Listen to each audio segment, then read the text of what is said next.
Imagine waking up to no sunlight. The sky is black. The crops are dead. Your phone doesn't work, and in the silence, you realize you're one of the last people left alive. And the rest of life could be challenging for you. But this wasn't an asteroid, not an alien invasion. It was us. One war, one decision, one flash of light, multiplied by 1,000. So the question is, how many nuclear bombs would it take to erase 8 billion people from Earth? Let's dive deep beyond the Hollywood explosions and mushroom clouds into the terrifying mathematics, science, and human consequences of full-scale nuclear war. 1. The raw power of a single bomb. Let's begin with one bomb. In 1945, the world saw its first taste of nuclear hell, Hiroshima. And I don't need to explain how many were killed. That bomb was just 15 kilotons.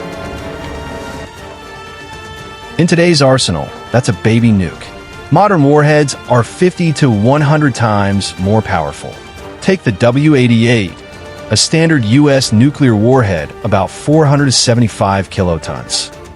One of those dropped on a dense city like Mumbai or Tokyo would instantly kill 1 to 3 million people. Another 2 to 5 million could suffer burns, radiation, and slow deaths over weeks. But that's just one bomb. What if we launched 100? 8,000? 2. Current nuclear arsenal, what's involved?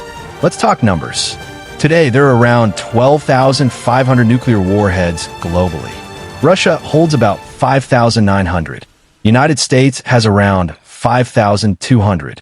The rest China, France, UK, India, Pakistan, North Korea, and Israel make up the remainder. But not all of these are active.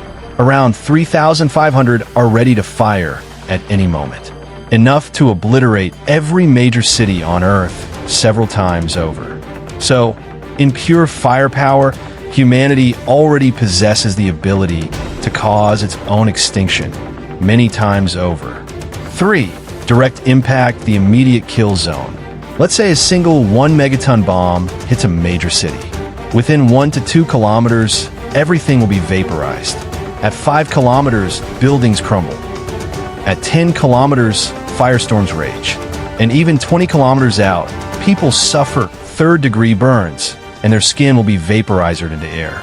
If we target the world's most densely populated cities like Jakarta from Japan, Karachi of Pakistan, Dhaka, Tokyo, New York, Sao Paulo, we could kill millions with each bomb. So doing the math, if every bomb killed 8 million people, which is optimistic, you need around 1,000 bombs to wipe out 8 billion. But this isn't a video game. That number assumes perfect conditions. Cities targeted, no malfunction, no resistance. 4. Nuclear winter, the real silent killer. Here's where it gets dark. Nuclear winter is a very popular and known as very dark and creepiest thing in all of the world. Even famous writers have written a lot of books on the word named nuclear winter. The thing is, you don't need 8 billion direct hits. You just need enough bombs to cause nuclear winter. When nuclear bombs hit cities, they ignite massive firestorms. These send millions of tons of black soot and smoke into the stratosphere. Beyond rain, beyond wind, beyond cleanup. Scientists believe that if just 100 or 200 nuclear weapons were detonated, say in a war between India and Pakistan, it could release 5 million tons of smoke into the atmosphere. That smoke would block the sun, drop global temperatures by up to 7 degrees Celsius, and collapse agriculture worldwide. Kops will die Ozeans cool. Rain patterns shall shift. In less than a year, billions of people starve. Even countries untouched by the war like Brazil or Australia would face food riots, government collapse, and mass death. Estimated deaths from famine alone, 2 to 5 billion. And that's from a small regional war. A full-blown US and Russian nuclear war. We're talking 10x the firepower. The Earth would freeze. Growing seasons would vanish.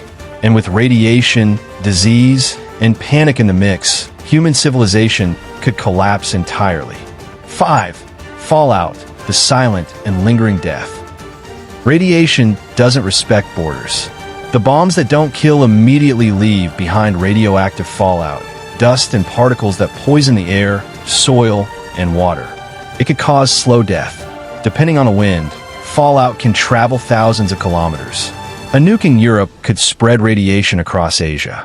A bomb in Los Angeles could send poison to Canada and Mexico, and it doesn't go away in a week.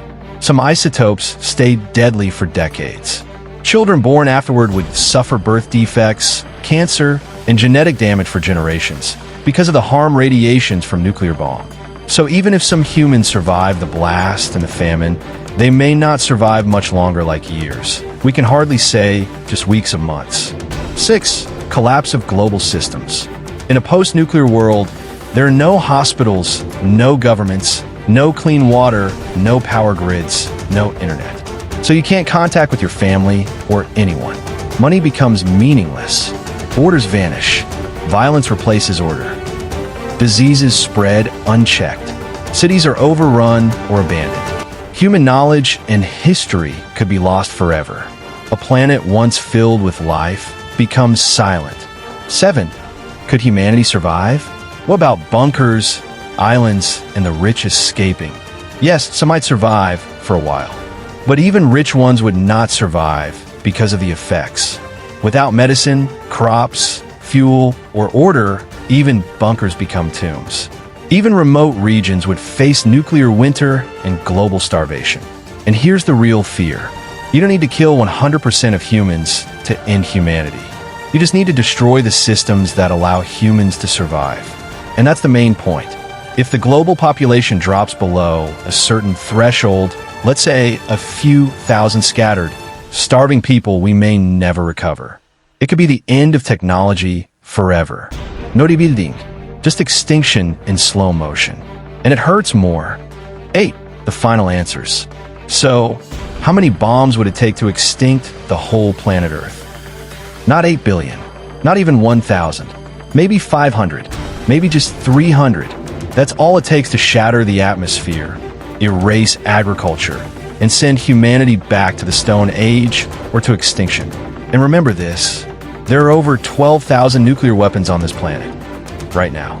We've built the means of our own extinction. We put in silos, submarines, airplanes. We've trained soldiers to use them. And where is the trigger? It's just a command, a miscalculation, and a heartbeat. 9. Remainder. We created nuclear weapons thinking they would protect us. But what we really built was a loaded gun pointed at the head of our species and our own generations. So now we must ask ourselves, not if we can survive a nuclear war, but if we're wise enough to never let it happen.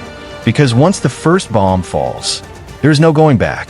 So these are some of the main points which I explained deeper. I'm sure you learn a lot from this video. Comment down your thoughts on this topic. Now I just need a single thing from you. Like the video, subscribe to the channel, and turn on the bell icon for more interesting videos.